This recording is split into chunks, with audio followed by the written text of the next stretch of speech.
You don't have to be an elite athlete or a certain age to seek care from a sports medicine physician. In this episode of Being Well, I'll talk with Sarah Bush Lincoln's Dr. Andy Bays about the latest in comprehensive non-operative orthopedic care, including ultrasound-guided injections. When Sarah Bush Lincoln opened in 1977, it was with the promise to serve the community's healthcare needs. It has grown into a 2-hospital system with nearly 60 clinics that provide trusted, compassionate care. For over 50 years, Horizon Health has been keeping you and your family healthy. And although some things have changed, Horizon Health's commitment to meet the ever-changing needs of our community has remained the same. Horizon Health, 50 years strong.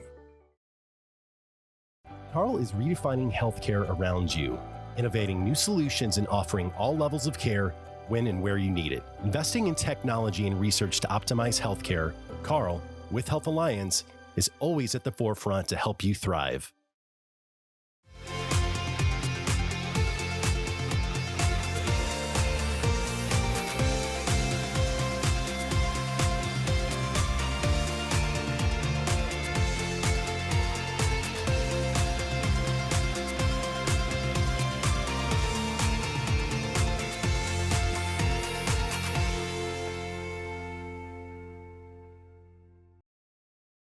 Thank you for joining us for another episode of Being Well. I'm your host, Lacey Spence, and today we are going to be talking about all things sports medicine, and for that we are welcoming in a new guest to the show. Today we've got Dr. Andy Bays coming to us from Sarah Bush Lincoln. Welcome to Being Well. Hi, thank you, Lacey. Thanks for having me. Of course. So just to lay the groundwork, we love to know who we're speaking with, and I know you've got some local ties, so we would love to get introduced to who is Dr. Andy Bays. Yes, ma'am. I was born and raised in Charleston. My whole family is here. That's why actually we moved back last fall. But grew up Charleston school districts, went to EIU, fortunate enough to play a little tennis, a little football while I was here. So Awesome. This has always been home. And when the opportunity came up to get back here and potentially work with the athletes here at EIU in addition to what we're doing out at Sarah Bush, it was one of those that felt like I'd be silly not to jump at that. So it's good to be back and back where home is. So. Sure. So you get to do a little bit of both then? That's correct. I get to spend some time taking care of the athletes here and then running our practice out in orthopedics there at Sarah Bush. So get to do a little bit of both. Great. So we're talking about sports medicine today. And for folks who maybe don't know what that is, what you cover, can you kind of give us a little introduction into that? I think, you hear the term sports medicine and you would think that it's exclusively working with your high school or collegiate level athletes, and I would say that is just the tip of the iceberg in terms of what we do. The big catch-all term that we like to use is non-operative orthopedics. So I'm not a surgeon. You certainly don't want me trying to do a hip replacement or something like that. But in terms of working up different aches, pains, injuries, broken bones, things like that, we'll take care of anything that doesn't need surgery, whether that's arthritis, whether it's an ankle sprain, it could be a concussion. So really it's kind of a head-to-toe comprehensive non-operative orthopedics. So sports medicine probably doesn't do it justice in terms of what the field really encompasses, but that's our quick label so that we don't have to go into a big spiel like that, but head-to-toe non-operative ortho. Gotcha. So as you talk about, you're definitely working with athletes, you just happen to be. What age range do you typically see the most? Yeah, I think it really pretty widely varies day to day. So there's really no age limit. I've had patients up in their upper 90s. I've had patients at 5 years of age just last week. So we'll really run the gambit and see everybody. Some days are more than others. You're seeing arthritis and doing injections. Some days it's an injury clinic where you're seeing a bunch of, maybe it's football kids on a Saturday morning after Friday Night Lights and dealing with acute injury, sprains, strains, things like that. And so it truly varies day to day, which is nice in terms of the variety. So it's never a boring day. Oh, definitely. So as we dive into this topic, before we started recording, we were talking about different types of healing that you can do that's maybe a little bit more specialized than some other purviews of orthopedics. Can you kind of talk about injections? Sure. I think that one of the things that differentiates us from orthopedics, and certainly orthopedic providers can get some of this training, but we do an extra year of fellowship to really master the fundamentals of musculoskeletal ultrasound. So I'm not doing any obstetrics, I can't look at a baby or something like that, but in terms of you have hip pain, there's arthritis, we can use our ultrasound to go down and look at the joint and appropriately place a needle directly where it needs to be. Probably a lot of the viewers have had things like cortisone injections or something like that, maybe to a knee or a shoulder. But the ultrasound gives us a higher level of accuracy. And then it does open up the realm of different procedures and even different types of injections. So most people are going to be familiar with the idea of a cortisone injection, but there's lots of other different things you can do in terms of injectables. So that could be things like what we call a hydrodissection. You can have a nerve, maybe the carpal tunnel, that's getting stuck or pinched or irritated. And so we can actually use things like even just sugar water effectively to go down, and with the ultrasound, we can make sure we are right next to that nerve and actually spread the tissues out around it just with the power of water. And the sugar there helps to calm the nerve. The water helps open up that space and give you more room for that nerve to move. And so it's a way to hopefully prevent, if not at least delay, any sort of surgical intervention for something like that. You might have chronic rotator cuff issues where your shoulder's hurting and we find that there's some small tears, and you could go do something like a PRP injection is something that you'll see advertised on different commercials. And you're effectively taking blood and isolating the healing growth factors that help stimulate scar tissue and bridging across a torn tendon, ligament, things like that, and trying to place that directly at the site of injury to help bridge across there and get that tissue to heal. And so there's any number of different injections, and we're relatively unlimited in terms of where we can put those. So obviously it's patient selection and making sure it's the appropriate option for them, but it's more than just steroids, it's more than your cortisone shot to the knee because you have arthritis. There's lots of other, be it soft tissue, nerves, things like that we can do, and then different options on what we can put there. So really kind of opens the door to all of that. Yeah, and you were telling me that you worked on a couple hips this morning. Correct. And this ultrasound helps you, again, be so precise that you can avoid tragedy. Can you? Right. Hips in particular are a big one. And certainly there's different ways to do a hip injection. Really until we started to develop a sports medicine aspect to our orthopedics clinic out at Sarah Bush, most patients were having to spend a little bit of time in the referral process to get over to our radiologists, who do a fantastic job, but they use an X-ray to get there. By using the ultrasound, I can see a patient that same day. We have an X-ray that confirms arthritis. They have pain that matches arthritis. And so we may have a discussion and they decide that, yeah, I want to try a hip injection. And when that's the case, by having that ultrasound, I can avoid some of the vascular or blood vessel structures that run across the front of the hip. And we make sure it gives us an enhanced level of accuracy compared to what we would have had back in the old days when we were simply push around, well, that seems like the right spot. This way we get a much higher level of accuracy, and then, as you mentioned, avoiding some of those structures that we wouldn't put a needle into. Right.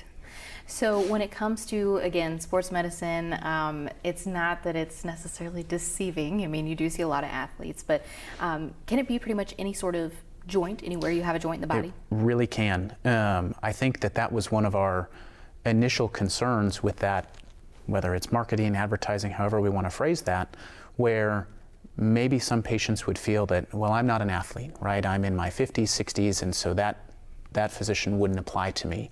I would make the argument that because there is no age range, there is no specific joint that I'll see, we can do it all from head to toe. And so if it's a knee that's been bugging you for a week because you had an injury, if it's an ankle that you sprained yesterday, or if it's that chronic, my back's been hurting for years, those are all things that we would see.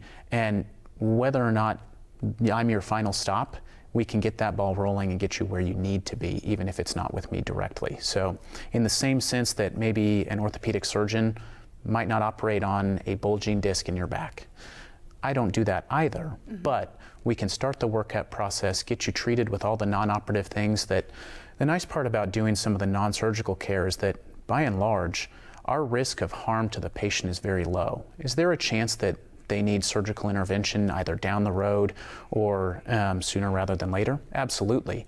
But that's one of those things we can help be a guiding light in terms of, hey, you probably do need to talk to one of our surgeons, and maybe it's specifically a neurosurgeon or spine doctor, whereas this hip may need a special type of procedure and we need to go elsewhere. So even if it's something that we can't directly take care of because it's a torn labrum or something like that, we get that workup started and get you where you need to be. And I think that the beauty of sports medicine, at least as it stands here and now in our community, is we have some more availability.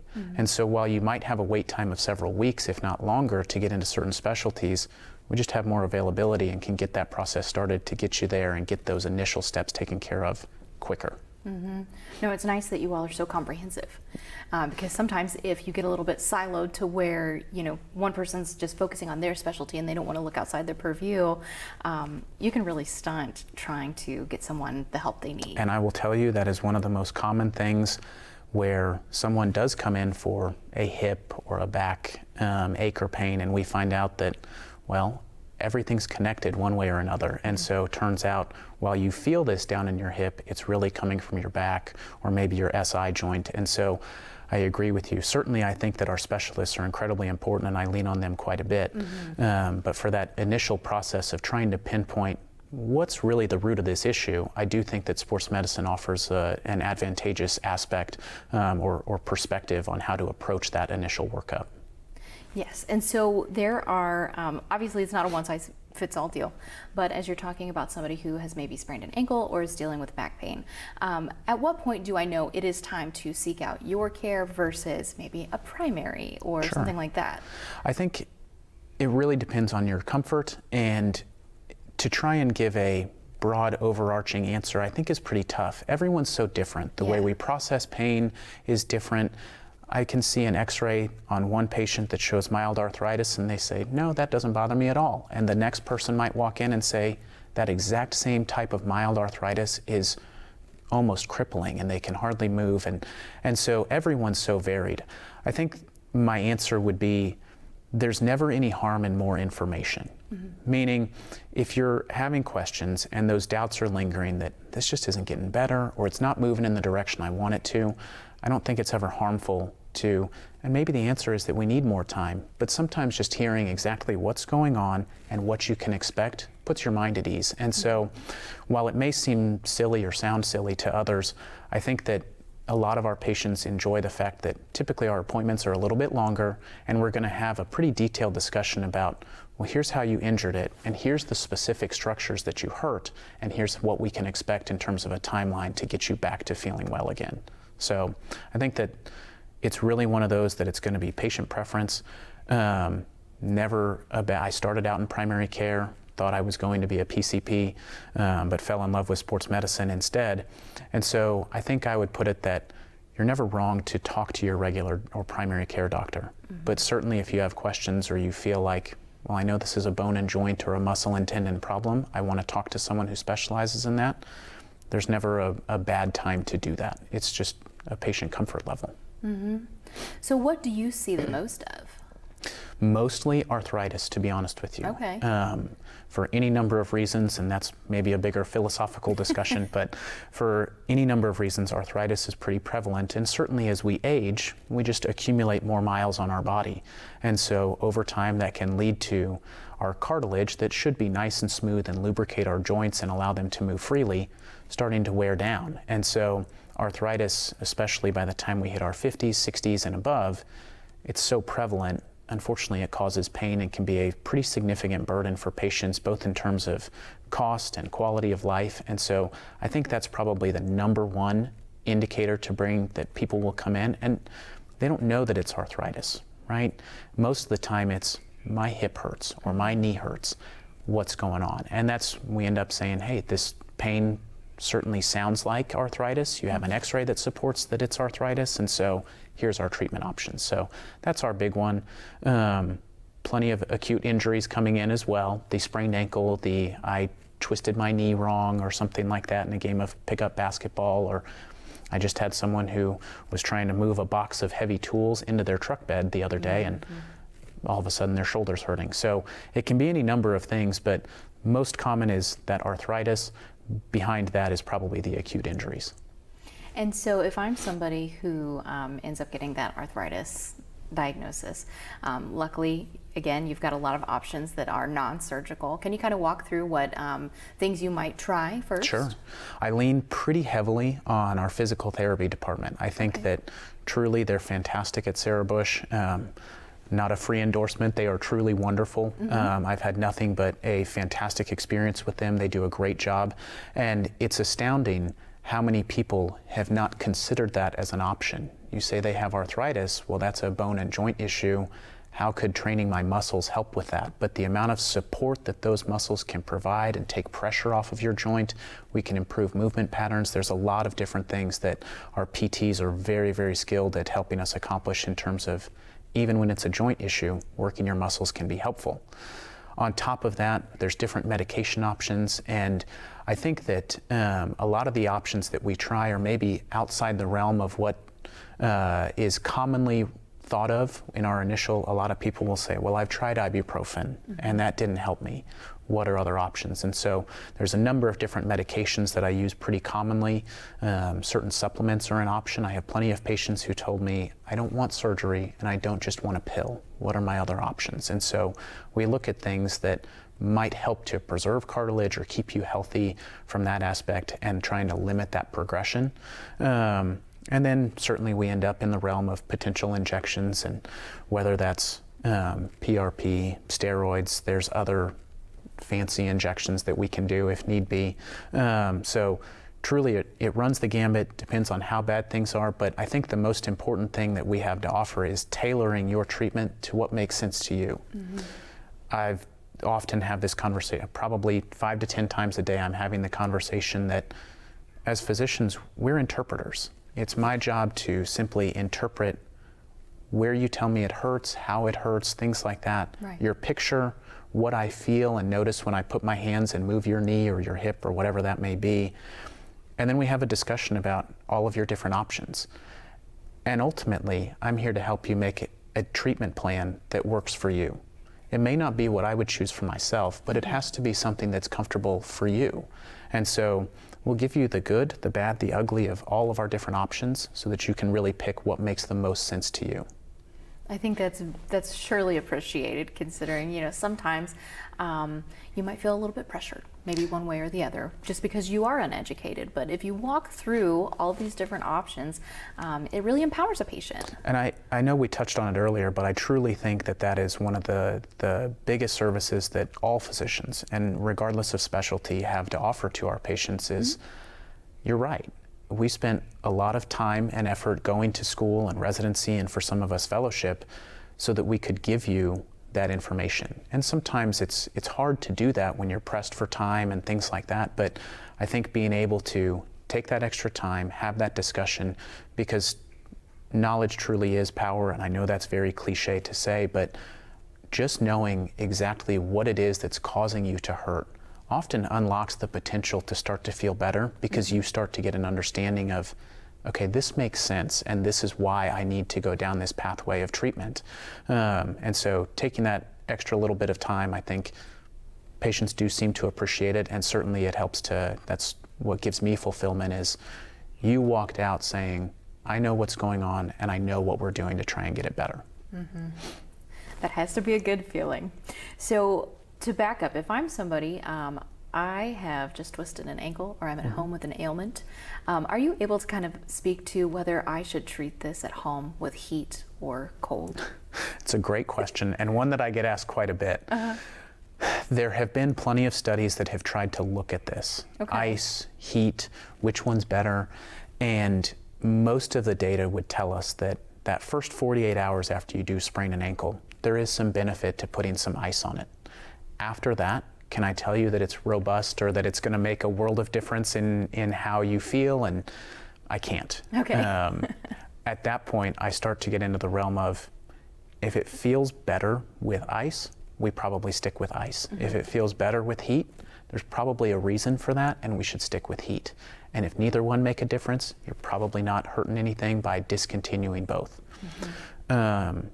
If we were going to give an overarching kind of oversimplification, I think that if it is a joint or around a joint directly and you feel that that area is swollen, ice is probably going to be more beneficial.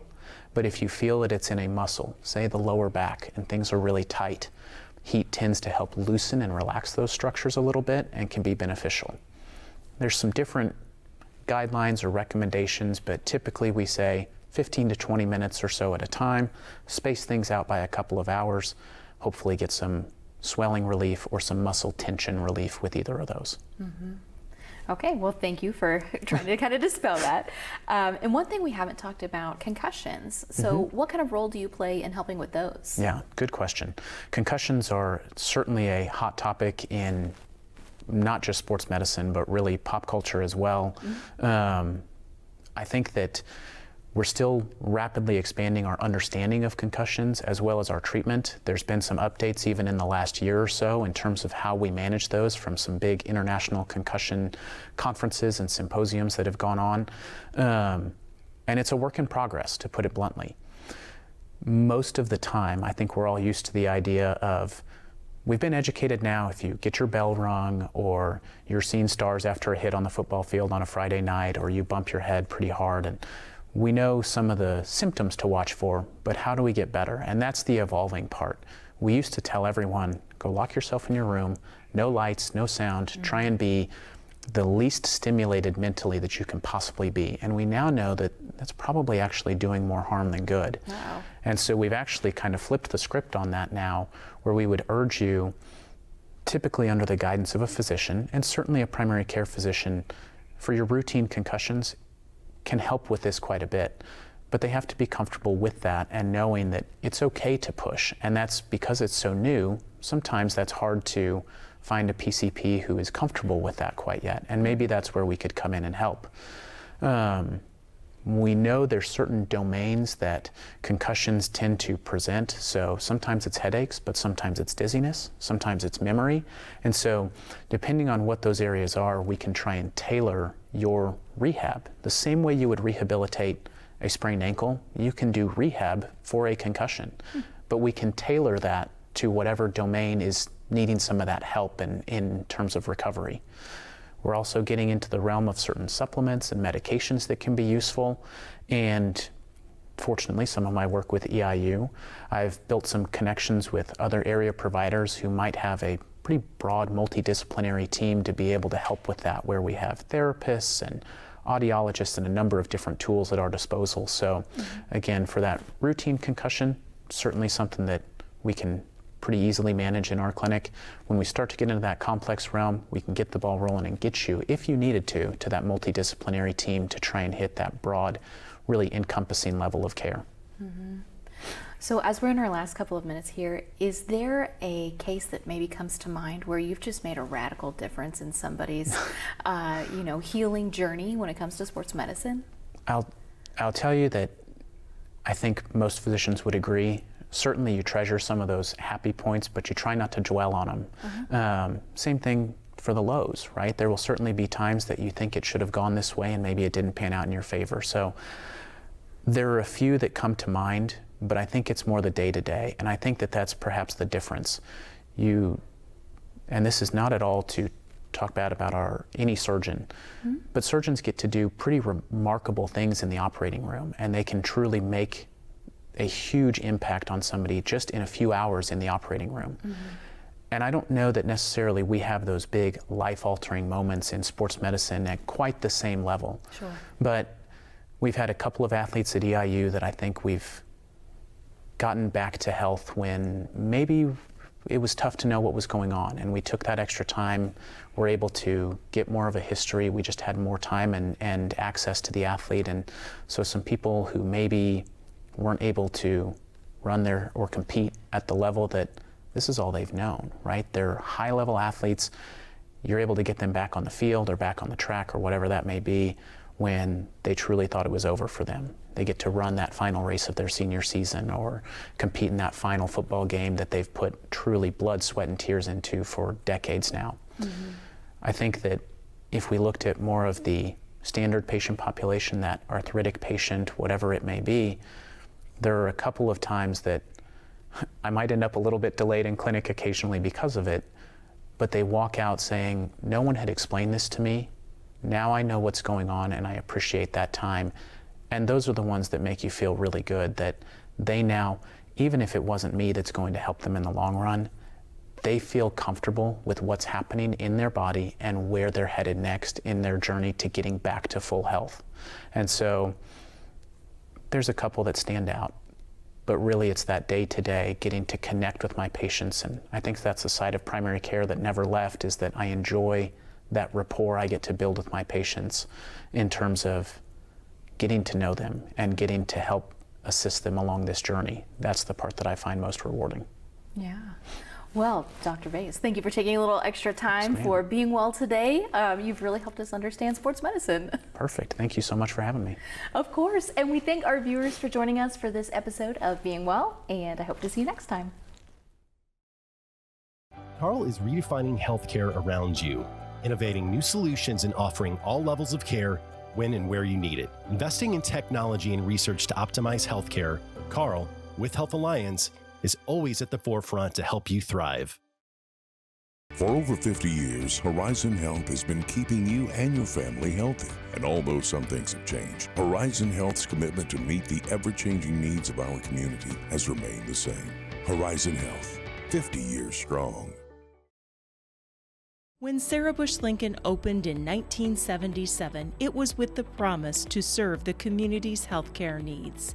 It has grown into a 2-hospital system with nearly 60 clinics that provide trusted, compassionate care.